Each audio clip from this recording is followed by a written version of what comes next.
De verdad que es un privilegio poder estar aquí y compartir la palabra del Señor. Amén. Hoy estamos continuando con una serie llamadas Mujeres Anónimas, ¿verdad? ¿Cuántos estuvieron la semana pasada? A ver, ¿se acuerdan de quién hablamos? ¿No se acuerdan? ¿Se acuerdan o no se acuerdan? A ver. Un premio al final a quien me dice de qué tratamos la semana pasada. ¿Cómo? Claro, de las parteras, muy bien. Al final reclamas tu premio. Muy bien ahí, claro que sí. Mujeres anónimas, mujeres que de repente se mencionan unas cuantas veces o una sola vez inclusive en la Escritura, pero que su testimonio de vida, su testimonio de fe, hace que podamos recordarlas incluso hasta el día de hoy y tomarlas como ejemplo para nuestra vida. Ojo, y los varones no nos sintamos mal, porque el hecho de que estemos hablando acerca de mujeres, los principios de la palabra, mi hermano, recuerde lo siguiente, son para todos nosotros. Amén. Por supuesto, hoy estamos hablando de mujeres, de repente en el mes de junio vamos a hablar de hombres anónimos, no lo sé, el pastor ya sabe qué temas tendrá preparados, pero los principios se aplican para nosotros. Y el principio de hoy es que la fe genuina de una madre tiene efectos generacionales. La fe genuina, una fe no fingida, una fe transparente, una fe natural. Una fe que no se puede imitar por imitar acciones, sino que tiene que nacer, por supuesto, en primer lugar del conocimiento del Señor y en segundo de la relación que tenemos con Él. Esto es muy importante, mi hermano, porque todos nosotros aquí presentes en algún momento hemos llegado a tomar la decisión de recibir a Jesús como nuestro Salvador. Amén. Dice la palabra de Dios que nosotros no es que le hayamos amado a Él, sino que Él nos amó primero. Él salió primero a nuestro encuentro y nosotros decidimos en fe seguirle y ser sus discípulos. Amén. Nosotros tomamos ese pasito de los 99 que primero dio el Señor. Nosotros dimos ese paso de fe para decirle: Señor, yo te creo y te reconozco a ti como mi Salvador y como mi Señor. Pues bien, esa fe es una fe genuina que se va desarrollando. Pero mire este mensaje para padres y madres, porque nuestra fe, para aquellos que tenemos hijos o aquellos que tienen nietos o incluso aquellos que no los tienen naturalmente, biológicamente, pero que influyen en la vida de otras personas, es como un faro que alumbra y a la vez es como un espejo en el cual estas personas se pueden ver reflejadas. Porque las personas nos leen y nos miran como si fuésemos cartas abiertas, libros abiertos. Porque yo hoy puedo pararme aquí y conocer mucho de la Escritura y decirles muchos versículos y muchas cosas, pero ¿qué pasa si mi vida realmente no está alineada a aquello que estoy enseñando? No tiene ningún sentido, ¿verdad? No tiene ningún sentido que tú y yo nos llenemos del conocimiento del Señor, pero que sea un conocimiento que quede solamente aquí en nuestra mente, que no haya bajado a nuestro corazón y que no se haya puesto en práctica. Al final, quienes nos rodean, y esto es algo muy cierto, lo sabemos, son quienes van a terminar evaluando y emitiendo un juicio de valor sobre si realmente nuestra vida está alineada a lo que dice la Escritura o realmente lo que nosotros decimos no lo vivimos, ¿verdad? Estamos en el proceso, amén, no se sienta mal, no es un tema de condenación. Estamos en el proceso, amén, estamos en el proceso. El detalle está que el día de hoy yo debo examinarme y compararme con el de ayer y ver si he mejorado, si soy distinto, si he progresado, porque seguimos en el camino. Y esto es interesante. Ahí está, muchas gracias. Muy amable. Esto es muy interesante porque hoy vamos a hablar de dos mujeres cuyos nombres se mencionan una única vez en la Escritura, en la carta del apóstol Pablo a Timoteo, en la segunda carta. Vamos a hablar acerca de Loida y de Eunice. Usted ha escuchado hablar acerca de Timoteo. Es más, Timoteo tiene 2 epístolas, ¿verdad? Tiene 2 cartas pastorales. ¿Cuándo se le dice a una carta que es pastoral? Cuando el apóstol Pablo directamente se dirige, o alguno de los apóstoles se dirige hacia alguien en particular, porque hay un vínculo, hay una relación de amor y es una serie de instrucciones de vida para que pueda tomar decisiones que impacten no solo en su vida, sino en la vida de quienes los rodean. Muchas de estas cartas pastorales son dirigidas a pastores de iglesias del primer siglo, como es el caso de Timoteo. Timoteo, dice la Escritura, que era muy amado por el apóstol Pablo. Era un joven pastor que estaba a cargo de la comunidad de Éfeso en Asia Menor. al cual el apóstol Pablo incluso lo había llegado a amar como un hijo. Y si está notando, esto está en 2 de Timoteo, el capítulo 1, el verso 2. A mi amado hijo Timoteo. Y es un poco triste, por así decirlo, entender el contexto en el que se escribe esta carta, porque el apóstol Pablo estaba prisionero en Roma mientras que estaba escribiendo esta carta. Y es una carta que suena incluso a despedida, porque usted, si la lee después con mayor detenimiento, es como que Pablo le está combinando a Timoteo: venme a ver porque yo sé que de esta no voy a salir, de repente ya estoy próximo a partir y necesito verte. Era un amor muy especial el que tenía Pablo por Timoteo. Había depositado en su vida mucho tiempo, mucho esfuerzo, muchos viajes juntos tal vez, y Timoteo era considerado como un hijo amado. Pero mire cómo comienza y se dirige a Timoteo, y en esto vamos a basar la enseñanza de esta mañana. 2 de Timoteo capítulo 1 del verso 3 al 5. Por favor, acompáñame. Yo lo voy a leer en la Nueva Traducción Viviente. Si tiene otra versión, no hay ningún problema. Y dice la Escritura: Timoteo, yo doy gracias a Dios por ti, al mismo Dios que sirvo con la conciencia limpia, tal como lo hicieron mis antepasados. Día y noche te recuerdo constantemente en mis oraciones. Tengo muchos deseos de volver a verte, porque no me olvido de tus lágrimas cuando nos separamos, y me llenaré de alegría cuando estemos juntos otra vez. Y presta atención a este pasaje, porque me acuerdo, dice, de tu fe sincera. Pues tú tienes la misma fe de la que primero estuvieron llenas tu abuela Loida y tu madre Eunice, y sé que esa fe sigue firme también en ti. Qué hermoso que alguien pueda reconocer que tu vida, que mi vida, es de alguna manera el reflejo del ejemplo que nuestros padres o personas de un núcleo muy cercano pudieron volcar en nuestras vidas. No sé cuántos aquí presentes tienen la bendición de haber tenido padres o abuelos creyentes. ¿Sí? No todos tal vez, ¿verdad? Pero de alguna manera el evangelio llegó a nuestra vida, de repente no a través de nuestro padre o de nuestros abuelos, pero sí de alguien muy cercano a quien considerábamos muy importante para nosotros, y nos transmitió ese ejemplo. Y esa fe genuina de la que habla el apóstol Pablo comienza en reconocimiento a la misma fe que había en primer lugar en Loida y Eunice. Entonces vamos a hablar acerca de estas dos mujeres con una fe sorprendente, una fe que trasciende hasta el día de hoy. Usted sabe que en la Escritura ni una tilde ni una coma está por demás, ¿verdad?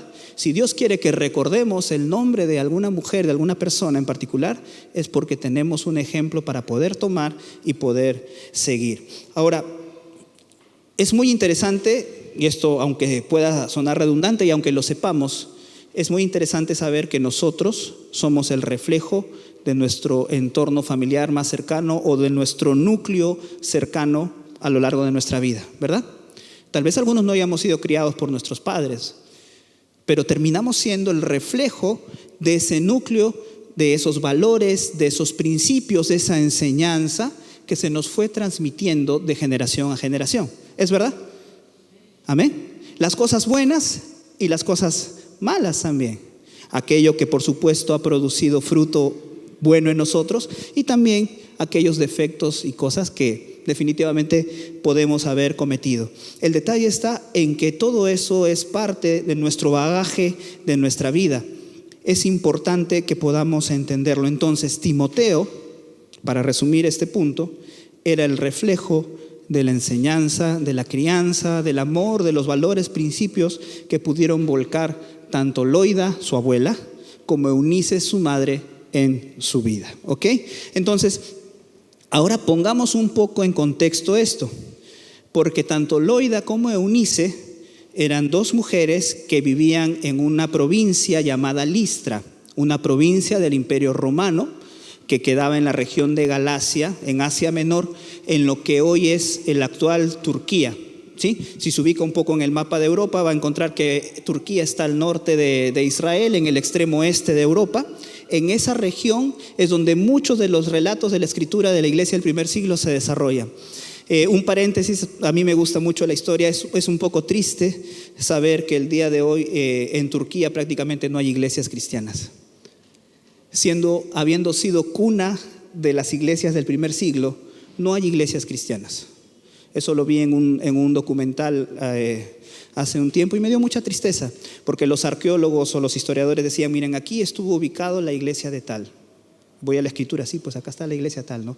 En Turquía no hay eso. Pero bueno, cerramos el paréntesis para poder continuar.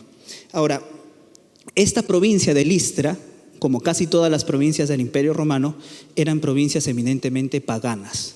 Paganas en el sentido de que le rendían culto a dioses paganos, a dioses que no eran nuestro Señor. Y eso, por supuesto, traía prácticas idolátricas, ¿sí? Relacionadas al desenfreno sexual, relacionadas a la adoración a estos dioses en muchos aspectos y a muchas cosas que totalmente eran detestables, desagradables delante del Señor, pero que no difieren mucho de nuestros tiempos, ¿verdad? Algo que yo escuchaba alguna vez de un predicador y que me causó mucho impacto, es que el ser humano siempre adora a algo, a alguien. No hay un solo ser humano en la tierra que no le rinda adoración a algo o a alguien. Nosotros le rendimos adoración al Señor, ¿verdad? Pero hay muchas personas que le rinden adoración tal vez a su trabajo, tal vez al dinero, tal vez al sexo, a algún vicio, etcétera. Pero ante quien doblegas tu voluntad y de quien no puedes escapar, ante quien te rindes, es a quien tú adoras. Así que podemos examinarnos eso de alguna manera. Entonces, esta ciudad rendía de alguna manera adoración a muchos dioses y a muchas cosas lejos de la voluntad del Señor. Ahora, es fácil de entender y es muy probable de poder asumir que una persona que esté depositada en medio de una cultura así, por imitación, por simplemente poder encajar en el perfil social de ese lugar, pues comience a imitar las prácticas que hace todo el mundo. ¿Sí o no? Nosotros como hijos de Dios tenemos una cultura de vida, una forma de vivir, de decidir, de pensar, de actuar. Pero si no estuviésemos rendidos al Señor, muchos de nosotros estaríamos imitando prácticas y cosas que es normal de poder desarrollar en el mundo entero, en este tiempo. ¿Sí o no? Porque es la cultura, es así. Ahora, imagínate tú y yo que vivimos cada día a contracorriente, que vivimos cada día nadando en contra de las costumbres y culturas de este siglo. ¿Es difícil o no es difícil poder hacerlo? Nosotros entendemos por la gracia de Dios que no es en nuestras fuerzas, sino es con la ayuda del Espíritu Santo de Dios, ¿correcto? Pero esta mujer Loida, que probablemente se asume que al momento de escribir esta carta era una mujer viuda, tuvo que haberse casado con algún hombre de esa región. Y hablando de aquellos tiempos en los cuales era una cultura totalmente patriarcal y machista, donde era el varón el que tenía la última palabra siempre y la mujer era vista inclusive como una propiedad del varón, pues la mujer solamente tenía que decirle sí a todo lo que el esposo decía o a lo que el padre decía o a lo que los hermanos varones decidieran sobre ella, incluso con quién se podían casar, incluso qué es lo que tenían que hacer con su vida. Pues bien, pero miren lo interesante, porque pese a esa costumbre cultural y que definitivamente un varón podría haber inculcado, Loida estuvo firme, estuvo haciendo la voluntad del Señor, de alguna manera practicando su fe judía. Todavía de repente no conocía a Jesús, pero la ley la observaba de tal manera que cuando tuvo una hija, a quien llamó Eunice, pudo criarla en el mismo camino, ¿correcto? Entonces, esto es muy, muy importante porque nos sirve de ejemplo.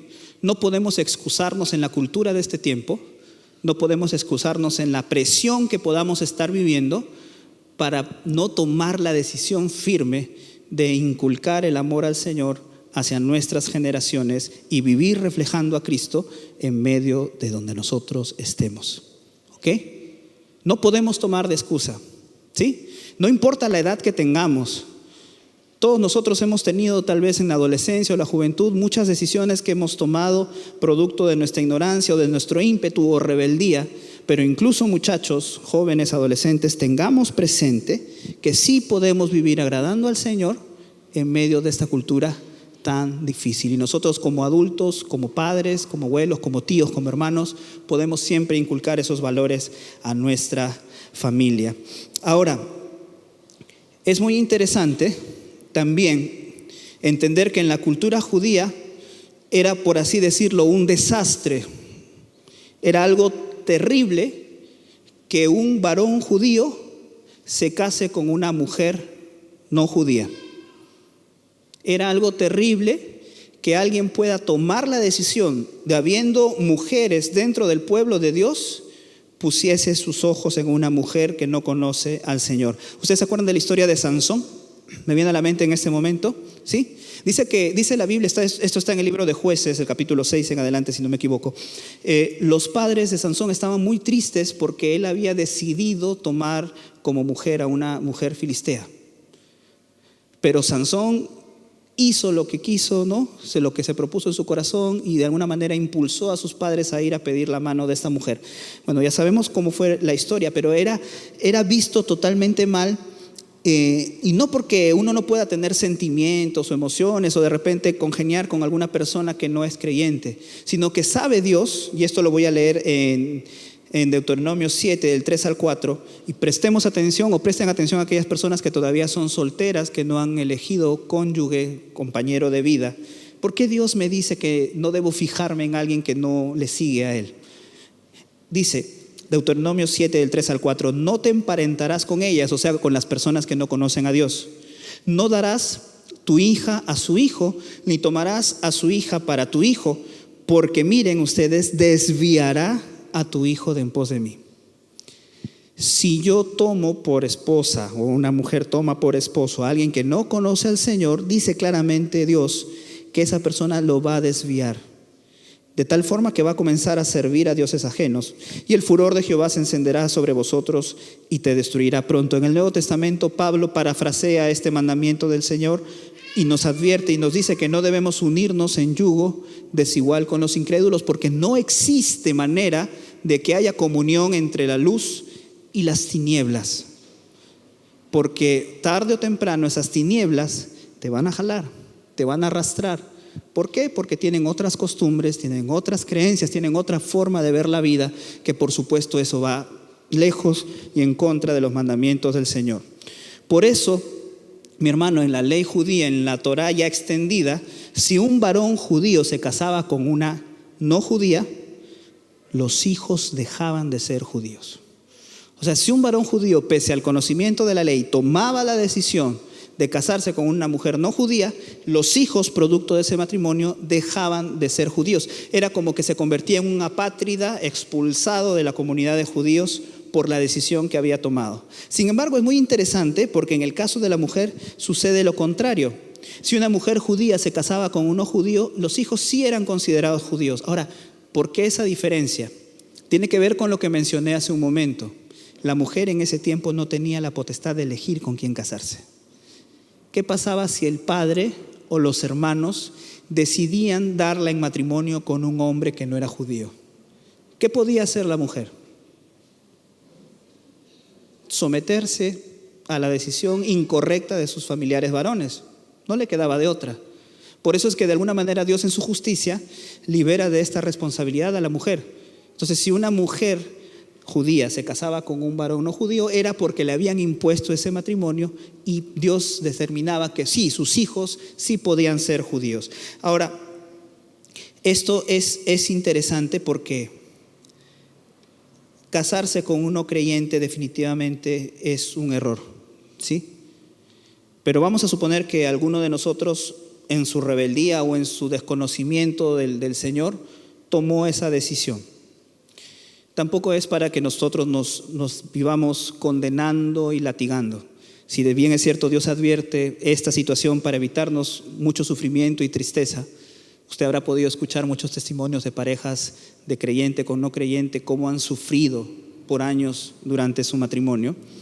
Pero usted también va a encontrar historias que, a pesar de que por un tiempo hubo sufrimiento y dolor, Dios extendió su misericordia y permitió que ese matrimonio roto, destruido por su gracia, pueda ser recompuesto y la persona no creyente pueda ser alcanzada por el Señor, y ahora son una pareja hermosa con un propósito divino de parte de Dios. Usted también seguramente ha escuchado de esas historias.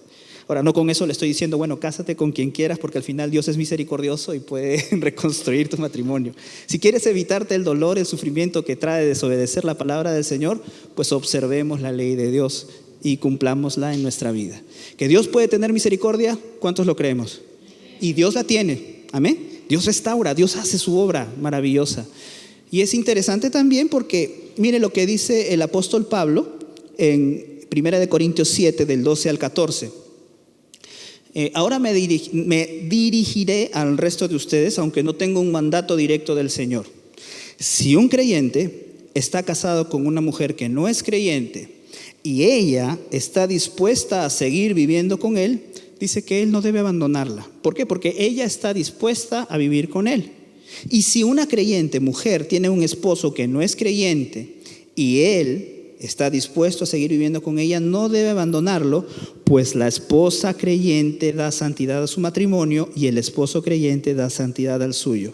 De otro modo, sus hijos no serían santos, pero ahora son santos. O sea, el esposo creyente santifica a la esposa no creyente y la esposa creyente santifica al esposo no creyente. Si el no creyente ha convenido, está de acuerdo en seguir viviendo con el creyente a pesar de su fe y todo, sigue amando y dispuesto a llevar a cabo el matrimonio, pues esta persona, la que es creyente, debe perseverar, porque por su testimonio de vida Dios puede hacer un milagro en la vida de quien es no creyente y traerlo a sus pies. Eso es algo real, eso es algo evidente, pero depende muchísimo de que el creyente haga lo que tenga que hacer. Dijimos a un comienzo, somos libros abiertos, somos cartas abiertas leídas por todo el mundo. ¿Quién más que nuestro propio cónyuge va a darse cuenta si que lo que decimos lo estamos viviendo o estamos haciendo cualquier otra cosa? Y perdonen la palabra, aunque sea una egresa, somos hipócritas diciendo que somos una cosa, pero realmente hacemos otra, ¿correcto? A nuestro esposo que no es creyente, esposa que no es creyente, lo podemos ganar con nuestro testimonio de vida. Y es algo que tenemos que hacer. Entonces, ¿por qué les menciono todo esto? Porque también de alguna manera que la Escritura no explica, dice que Eunice, la hija de Loida, quien había sido criada bajo la religión judía, se casa con un varón no judío. La dieron en matrimonio, eligió ella el esposo, no lo sabemos, pero se casa con un hombre no judío. Y si usted está notando, puede leerlo esto en Hechos 16, del verso 1 al 5. Pablo está en uno de sus viajes misioneros, llega a la ciudad de Listra, donde habíamos dicho que eran estas dos mujeres, y ahí le dan testimonio de un joven llamado Timoteo que tenía buen testimonio, dice la Biblia, de los hermanos. Tenía buen testimonio de los hermanos y le dicen a Pablo, mira a este varón. Entonces Pablo lo ve, lo conoce y le propone llevárselo a Timoteo a sus viajes misioneros. Pero encuentran un problema, la comunidad, la iglesia, y el mismo apóstol Pablo le dice, Timoteo, tú no has sido circuncidado, así que te tenemos que circuncidar para evitar que los judíos a donde vayamos a ir comiencen a hablar mal de nosotros por esta causa. Porque sabían, dice la Escritura, que Timoteo tenía un padre que era griego. O sea, miren lo interesante, porque de alguna manera el padre sí se había impuesto sobre Timoteo para impedir que le practiquen la circuncisión. Ustedes recuerdan que al 8º día, cuando un niño varón nacía, era circuncidado. El prepucio de su cuerpo era cortado como una marca, como una señal de que era parte del pueblo de Dios. Pero Timoteo no había sido circuncidado en toda su vida, seguramente porque el papá había impuesto que esa práctica no iba a darse sobre Timoteo. Sin embargo, este muchacho joven, Timoteo, tenía buen testimonio de parte de la iglesia, porque definitivamente algo había sucedido a través de la vida de su abuela y de su madre, que es lo que estamos conversando en este momento. ¿Me sigue hasta aquí, mi hermano? ¿Sí? ¿Estamos sumergidos en la historia? ¿Ok? Me encanta eso, ¿ven? Entonces, ahora, esto definitivamente le pudo haber dado alguna razón a Loida, la madre de Eunice, para distanciarse un poco de ella por la decisión que pueda haber tomado equivocada de poder unirse a un hombre que no era judío. Pero si ella lo hubiese hecho, si Loida lo hubiese hecho, no hubiese tenido la oportunidad de poder influenciar en la vida de este muchacho, de este joven, de este niño seguramente conforme cuando fue creciendo, Timoteo. Y permaneció para haber logrado el sueño de toda madre, que es una descendencia que le fuera fiel al Señor. Creo que ese es el deseo del corazón de los que somos padres, ¿verdad? Que nuestra descendencia le sea fiel al Señor. Nuestros hijos pueden alcanzar profesión, nuestros hijos pueden tener muchos logros de este mundo, pero si no tienen a Cristo, no tienen lo más importante, no tienen lo mejor. Y no está mal que aspiremos a que nuestros hijos se preparen, se instruyan, crezcan, sean profesionales, personas de bien para su sociedad. Eso está perfecto. Pero lo más importante, lo excluyente, lo mejor, es que en primer lugar tengan a Cristo y decidan seguir una vida rendida a los pies del Señor. Amén. Eso queremos, ¿verdad? Para nuestra familia, eso queremos para nuestros hijos, eso queremos para nuestros nietos, eso queremos para aquellos a quienes amamos. Es más, miren ustedes, tanto fue así que el mismo nombre Timoteo viene de dos vocablos que significa timao y teo. Timao significa amor, teo significa Dios. O sea, podríamos traducir el nombre Timoteo como aquel que ama a Dios. Y usted sabe que en la Escritura los nombres no son puestos por casualidad, porque cuando uno pone un nombre a alguien en la Biblia es porque determina de alguna forma su vida, determina su futuro, determina su personalidad. Entonces este muchacho desde pequeño ya estaba separado para el Señor. Estaba separado para el Señor. Una lección para el día de hoy. En medio de todo esto, porque sabemos que hay muchas mamás, muchas papás que derraman lágrimas en oración delante del Señor porque muchos de sus hijos no están en los caminos de Dios. Cuando suceden estas cosas, no es siempre, pero en la mayoría de casos sucede porque en algo como padres fallamos. Si uno es consciente de que ha hecho todo lo que tenía que hacer delante del Señor y al final el hijo o la hija tomó la decisión de vivir lejos de Dios, pues ya no es nuestra responsabilidad. Pero es porque nos hemos evaluado y somos conscientes de que hemos hecho lo que teníamos que hacer, de instruir a esos niños desde pequeños en los caminos del Señor, de meditar la palabra con ellos, de enseñarles a orar junto a nosotros, de enseñarles a ser agradecidos con Dios, de como cantábamos hace un momento, de hacerle entender a nuestra descendencia que todas las cosas provienen del Señor, que todo lo que ellos son, lo que puedan aspirar a ser, depende definitivamente de la gracia y de la providencia de nuestro Dios. Si nosotros somos conscientes de eso, conforme vamos creciendo, nos vamos a dar cuenta de que si llegamos a tener un buen trabajo, que si llegamos a poder completar nuestros estudios, que si llegamos a lograr cosas que anhelábamos con todo el corazón, que si llegamos a tener una familia, todo es por la gracia y la providencia de nuestro amado Jesús. Amén. Pero eso se va formando en la vida de alguien. Y esto es lo que dice, miren, Jeremías 31:16. Ahora esto te dice el Señor: no llores más. Aquellas personas que están derramando lágrimas día y noche porque sus hijos están lejos del Señor. No llores más porque te recompensaré, dice el Señor. Tus hijos volverán a ti desde la tierra lejana. Estos hijos que hoy están lejos de los caminos del Señor, pues el Señor los va a traer. Nosotros tenemos que hacer lo que nos corresponde como padres, hacerlo bien, esforzarnos porque es lo mejor. Y en el tiempo del Señor, si estos están lejos, pues ten por seguro que Dios los va a traer con cuerdas de amor y van a poder rendir sus vidas al señorío de Jesucristo. Amén. Conozco amigos, incluso siervos del Señor, que son probados en esta área y es muy difícil, ¿no? A veces incluso da un poco de temor involucrarse más en la obra del Señor, sobre todo cuando tienes hijos que están entrando a la adolescencia, porque es cuando comienzan a suceder estas cosas. Pero tenemos que poner nuestra confianza en Dios. Amén. Porque de Él depende nuestra vida, la vida de nuestra descendencia, de nuestros hijos. Y de verdad me saco el sombrero, sobre todo por aquellos que trabajan con generaciones, ¿no? Con adolescentes, con jóvenes, porque es un trabajo muy difícil, es con los niños inclusive, ¿no?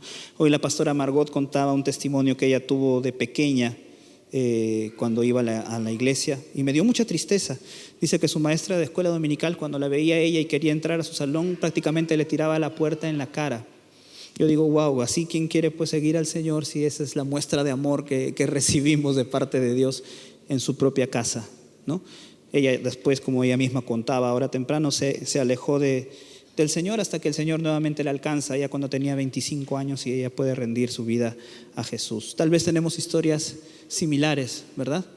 No encontramos a veces por el maltrato de las personas, y a veces tenemos el mal pensamiento de echarle la culpa a Dios por la actitud de ciertas personas que han marcado negativamente nuestra vida. Incluso le echamos la culpa a la iglesia. Hay mucha gente que está alejada del Señor echándole la culpa a la iglesia y a Dios, pero realmente estamos hablando del trato de una o de dos personas contaditas que obraron para mal en su vida. Tengamos mucho cuidado, porque una palabra, una mirada, un gesto puede influir, ya sea para bien o para mal, en el corazón de una persona. Tratemos bien a nuestros niños, a nuestros adolescentes, a nuestros jóvenes, a pesar de cómo puedan ser, a pesar de que veamos en ellos muchachos inquietos o rebeldes, desobedientes. Mostrémosle amor. Lo mismo con nuestros hijos. Mostrémosle amor, porque es a través del amor que vamos a poder romper, vencer, derribar toda barrera que pueda alejarlos, y que conozcan realmente al Dios de amor a través de nuestra vida. ¿Cuántos están de acuerdo con eso? Amén. Entonces, de hecho, estas dos mujeres que eran judías, en algún momento de su vida tomaron la decisión de seguir a Jesús. Importante, y lo recuerdo en este momento. ¿Usted ha escuchado hablar en la Escritura de los de Berea? Las personas de Berea. Pablo, en medio de sus viajes misioneros, llega a un lugar llamado Berea, donde había una sinagoga, una comunidad de judíos. Porque acuérdense lo siguiente, el apóstol Pablo no es que iba y ya había una iglesia, no, él iba a fundar iglesias, y a donde se reunía principalmente era primero buscar en las sinagogas. ¿Por qué en las sinagogas? Porque en las sinagogas se reunían los judíos que ya tenían conocimiento del Señor, pero que aún no habían entendido o reconocido que Jesucristo es el Mesías que estaban esperando. ¿Ok?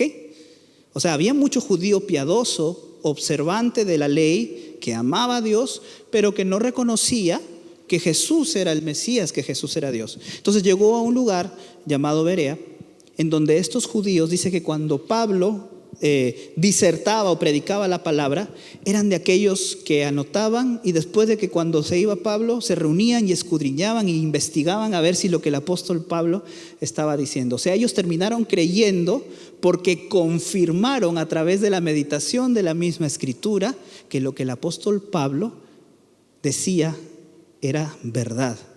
Entonces, seguramente estas mujeres judías piadosas, Eunice y Loida, llegaron a la conclusión de manera similar, porque entendieron y el Señor les alcanzó, les abrió el entendimiento para hacerles saber que Jesucristo era el Mesías que ellos estaban esperando, que Jesucristo era el Señor, y comenzaron y le rindieron su vida a Jesús. Y aunque la salvación, y esto también lo entendemos, es una decisión muy personal. Acuérdese que Dios no tiene nietos, ¿sí? No porque yo soy creyente, mis hijos ya son hijos de Dios, eso no existe. Pero sí hay una promesa, que si yo creo en Jesucristo, seré salvo yo y toda mi casa, ¿correcto? En algún momento de su vida. Pero Dios no tiene nietos, ¿sí? Dios solo tiene hijos, ¿correcto? Decisión de cada persona. Pero mi decisión personal por Jesús, por supuesto que va a impactar y va a allanar el camino para que mi descendencia, para aquellos que me rodean, para aquellos que me ven, puedan tomar la decisión firme en un momento determinado de su vida de decir: Señor, yo también te voy a seguir por el resto de mis días y por la eternidad. Amén. De eso se trata, de que a pesar de que la decisión es una decisión personal, yo pueda impactar con mi vida para que quien me ve, quien me sigue, tome la decisión de ser discípulo de Jesús. Y esto es lo que pasó definitivamente con Timoteo. Y solamente como introducción quería comentar algo personal que tiene que ver con esto, porque recuerdo a mi abuelita Gerarda, que descansa ya en la presencia del Señor. Algunos de ustedes la han conocido también, a mi abuelita Gerarda, ¿verdad? Y ella partió a la presencia del Señor hará unos 3 años casi ya. Era una mujer de fe tremenda, una mujer de oración, una mujer con la cual tú podías estar y no pasaba la oportunidad sin que te presente el Evangelio de una manera así. No te conocía 2-3 segundos y ya te estaba presentando a Jesús en su vida, o ya te estaba dando una palabra de parte del Señor. Una mujer pequeñita, muy delgadita, muy dulce, muy amorosa y también muy firme, muy estricta. Ella conoció al Señor ya mayor, no sé, pues entre los 55 y 60 años. Ella, todavía en ese tiempo mi abuelo, al que no pude conocer, porque falleció cuando mi mamá estaba gestándome aún, lo conoció en un momento determinado de su vida y su vida cambió por completo. Pero ¿sabe lo hermoso que es? Porque de sus 11 hijos, mi madre y mis tíos, muchos de ellos han conocido al Señor por el testimonio de ella, por las oraciones de ella, por su perseverancia en su vida. Y de hecho nosotros somos creyentes de segunda generación de su parte, o de tercera generación en este caso, porque también hemos podido ver ese testimonio de fe en su vida. Yo recuerdo cuando tenía aproximadamente 7, 8 años, ella habría llegado de visita a la casa porque ella era de Piura. Y la situación en el hogar pues era una situación muy difícil. Mis papás distanciados, muchos problemas en casa. Y a pesar de que mis papás se casaron conociendo al Señor, estaban alejados de Él. Entonces en ese tiempo no íbamos a la iglesia, ¿sí? Simplemente no congregábamos. Aunque la palabra estaba sembrada en el corazón, no congregábamos. Pero nunca me voy a olvidar, eso queda muy nítido en mi mente, de ver a mi abuela, una mujer anciana, llevándome de la mano a la iglesia, pequeñito, para poder aprender del Señor, para poder seguir sembrando, de levantarnos temprano. Me acuerdo cuando estaba en casa, ya muchachos, vamos a orar, vamos a leer la Biblia. Algunos de mis primos se escabullían por ahí, no querían saber nada, pero nosotros estábamos ahí y eso fue algo que motivó el deseo de nuestro corazón de poder conocer más al Señor, de poder aprender más de Él.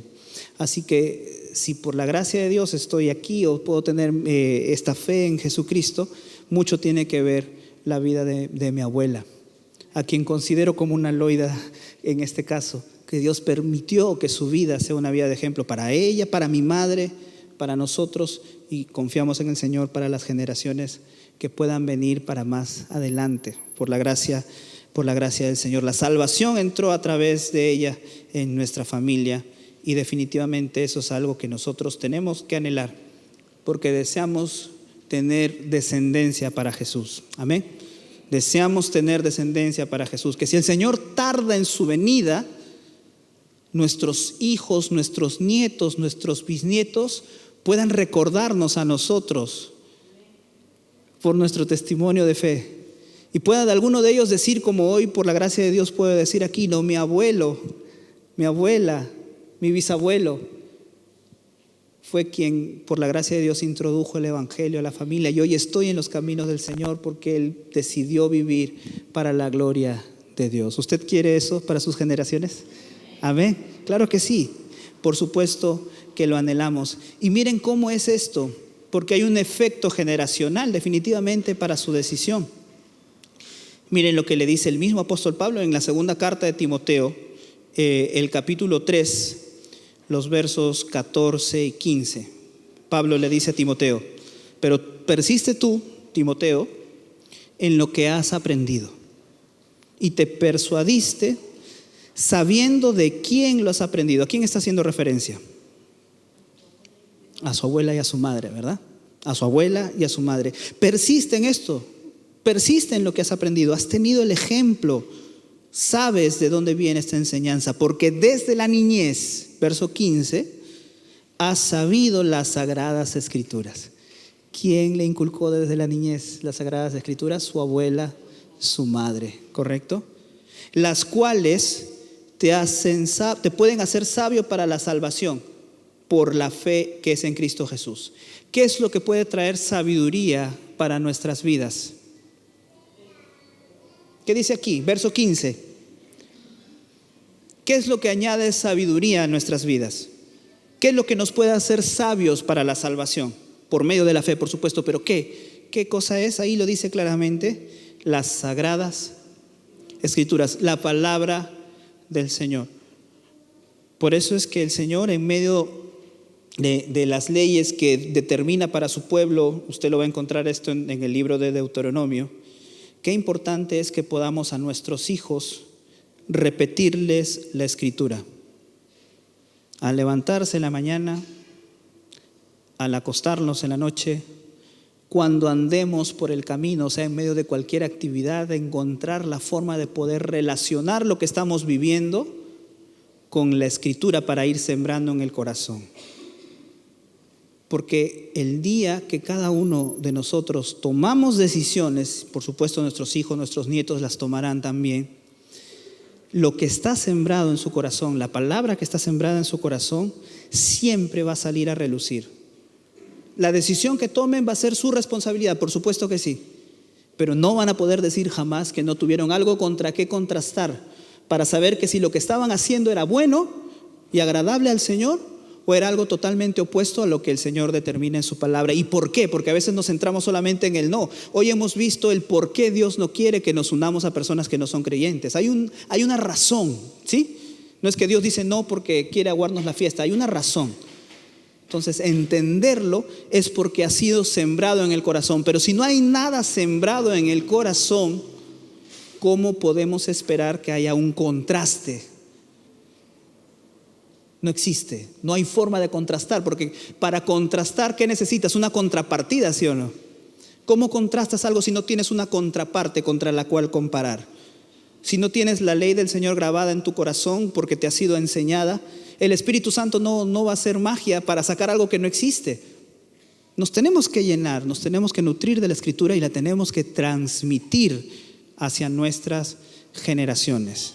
Como dice la Escritura, en la mañana, al acostarnos, cuando andemos por el camino, si es posible escribirlo en nuestros muros, en nuestras vigas, en nuestras paredes, ponerlo para que siempre esté presente en nuestra mente y en nuestro corazón.